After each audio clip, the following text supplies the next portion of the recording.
Hey there, ladies and gentlemen, it's me, Dr. Donna. Welcome to week 16 of 10. Last week, I read the 7 Laws of Money. Here's what I have for you. Ladies and gentlemen, this book was originally written in the 70s and then republished in the 90s. So I'm going to say that it is a no for me because the information in our current times is too dated for the topic. Some of those topics don't even apply anymore because our banking systems have changed.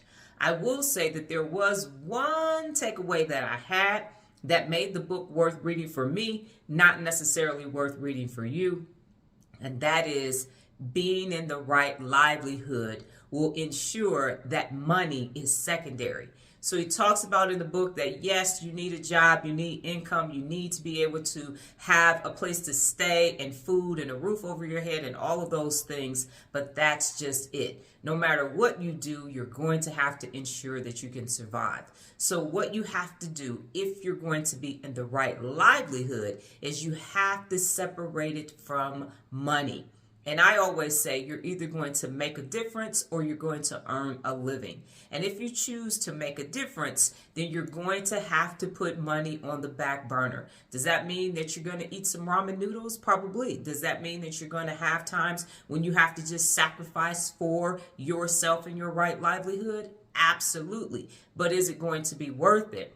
Absolutely. So how do you determine if you're in the right livelihood or not? When you say things like, this is what I do to pay the bills, but what I'm really passionate about, that means that you are not in the right livelihood. And it takes faith and it takes time, and you're going to be sacrificing sometimes 5 to 10 years before your right livelihood ends up being profitable. But in the long run, it's going to be worth it. So if you are that person that's saying, this is what pays the bills, and I like how much it's making, and I like my lifestyle, but this is what I'm passionate about, at some point, you're going to have to look at yourself and say, which one has more value, earning a living or making a difference? And for me, it is personal accountability, baby. I am going to do this until I am no longer here. So yes, I am in the right livelihood, and money is secondary for me. So that was a great tidbit from the book, but like I said, most of the information is outdated, so there is no reason for you to read it, so it's going to be a no as a recommendation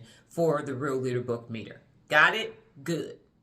Last week's next cycle, I started adding a real leader principle to my lives. So in addition to reviewing the behaviors and also doing the answers to the 2 questions, I left them every day with the real leader principle that they could use throughout the day. So it was a great next cycle.